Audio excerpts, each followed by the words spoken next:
കാഞ്ഞിരപ്പള്ളി രൂപതയുടെ കീഴിൽ പ്രവർത്തിക്കുന്ന അമൽജ്യോതി എഞ്ചിനീയറിംഗ് കോളേജ് ഇന്ത്യയിലെ ഏറ്റവും നല്ല എഞ്ചിനീയറിംഗ് കോളേജുകളിൽ ഒന്നായി തുടർച്ചയായി തെരഞ്ഞെടുക്കപ്പെട്ടുവരുന്ന ഒരു കോളേജാണ്.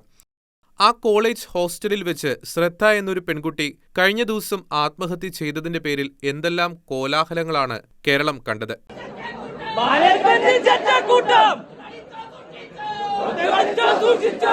ഇന്ത്യയിൽ ഒരിടത്തും ഒരു ഹോസ്റ്റലിൽ പോലും ഇന്നുവരെ ഒരു ആത്മഹത്യ നടന്നിട്ടില്ലാത്ത വിധത്തിൽ അമൽജ്യോതി വിഷയം റിപ്പോർട്ട് ചെയ്യാൻ ചില മാധ്യമങ്ങൾ അവിടെ 3 ദിവസം തമ്പടിച്ച് ലൈവ് റിപ്പോർട്ടിംഗ് നടത്തി.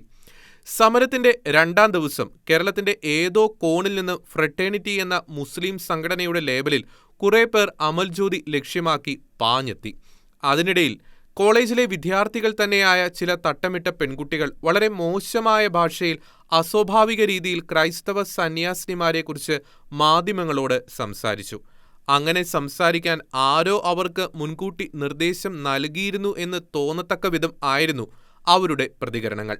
ഇനി ആൺകുട്ടികളിൽ ചിലരാണെങ്കിൽ ഏതോ എക്സ്ട്രാ എനർജി ലഭിച്ചതുപോലെ അസ്വാഭാവിക ക്ഷോഭമാണ് കോളേജ് മാനേജ്മെന്റിനെതിരെ മാധ്യമങ്ങളുടെ മുമ്പിൽ കാണിച്ചത്. ഇനി മറ്റൊരു കാര്യം പറയട്ടെ. ഒരു മാസത്തിൽ തന്നെ പലതവണ കേരളത്തിലെ മദ്രസയിലെ പീഡനങ്ങളുടെ വാർത്തകൾ പുറത്തുവരുന്നുണ്ട്.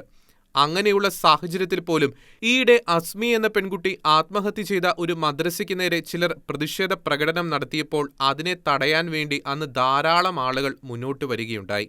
സമുദായത്തിന് നേരെ വന്നാൽ ജീവൻ നൽകി സംരക്ഷിക്കുമെന്ന മുദ്രാവാക്യമാണ് അന്നവർ അവിടെ വിളിച്ചത്. അതായത് അത്തരം പ്രതിഷേധ പ്രകടനങ്ങൾ പോലും ചിലർക്ക് ഉൾക്കൊള്ളാൻ കഴിയുന്നില്ല.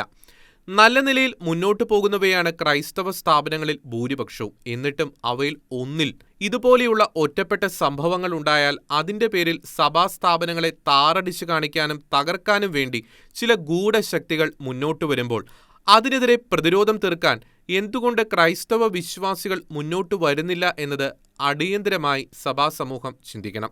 അതും ക്രൈസ്തവർ ഭൂരിപക്ഷമായ കാഞ്ഞിരപ്പള്ളി പോലെയുള്ള ഒരു പ്രദേശത്ത് പോലും. ഇത്തരം ഗൂഢശക്തികൾ സഭാസ്ഥാപനങ്ങളെ ലക്ഷ്യമിട്ട് എത്തുമ്പോൾ തന്നെ ക്രൈസ്തവ സമൂഹം കൂട്ടം ചേർന്ന് പ്രതിരോധിക്കാനും പ്രതിഷേധിക്കാനും മുന്നിട്ടിറങ്ങിയാൽ ഭാവിയിൽ ഇതുപോലുള്ള സംഘടിത ആക്രമണങ്ങളുടെ എണ്ണം കുറയും. ക്രൈസ്തവ സമൂഹം തിരിച്ചറിയേണ്ട ഒരു കാര്യം കാലം മാറി എന്നതാണ്. ഇന്ന് സഭാസ്ഥാപനങ്ങൾക്ക് നേരെ കൈ ഉയർത്തിയവർ നാളെ നമ്മുടെ ദേവാലയങ്ങൾക്ക് നേരെയും കൈ ഉയർത്തിയേക്കാം. അതിനുവേണ്ടി ആളെ കൂട്ടാൻ ഇത്തരക്കാർക്ക് ഒരു വ്യാജ പ്രചരണം മാത്രം നടത്തിയാൽ മതി. പാലാ ബിഷപ്പിന്റെ അരമനയിലേക്ക് ചില ശക്തികൾ ഇരച്ചെത്തിയ കാര്യം ക്രൈസ്തവ സമൂഹം മറക്കരുത്. അതിനാൽ രൂപതാ തലത്തിലും ഇടവക തലത്തിലും ഇത്തരം കുൽസിത ആക്രമണങ്ങളെ പ്രതിരോധിക്കാൻ ജാഗ്രതാ സമിതികൾ അടിയന്തരമായി രൂപീകരിക്കാൻ ശ്രമങ്ങൾ ആരംഭിക്കണം. അതിനുവേണ്ടി ഓരോ ഇടവകയിൽ നിന്നും സമുദായ സ്നേഹവും സഭാസ്നേഹവുമുള്ള ഒരു 10 പേരെയെങ്കിലും കണ്ടെത്തണം. അത് അക്രമത്തിനു വേണ്ടിയോ കായികശേഷി കാണിക്കാൻ വേണ്ടിയോ അല്ല. ഇതുപോലെ ആസൂത്രിതമായി തേനീച്ചക്കൂട്ടം കണക്കെ സഭാസ്ഥാപനങ്ങളെ ആക്രമിക്കുവാൻ ചിലരെത്തുമ്പോൾ സത്യത്തോട് ചേർന്ന് സഭയ്ക്കു വേണ്ടി സമുദായത്തിനു വേണ്ടി ഒരു പ്രതിരോധ കോട്ട തീർക്കാൻ വേണ്ടി മാത്രം. ക്രൈസ്തവ സഭയ്ക്ക് നേരെ നടക്കുന്ന സംഘടിത ഭീകരതയ്ക്കെതിരെ കാഞ്ഞിരപ്പള്ളിയിൽ ജൂൺ 9 വൈകിട്ട് വിവിധ ക്രൈസ്തവ സംഘടനകളുടെ ആഭിമുഖ്യത്തിൽ നടക്കുന്ന താക്കീത് ഐക്യദാർഢ്യ റാലിക്ക് അഭിവാദ്യങ്ങൾ.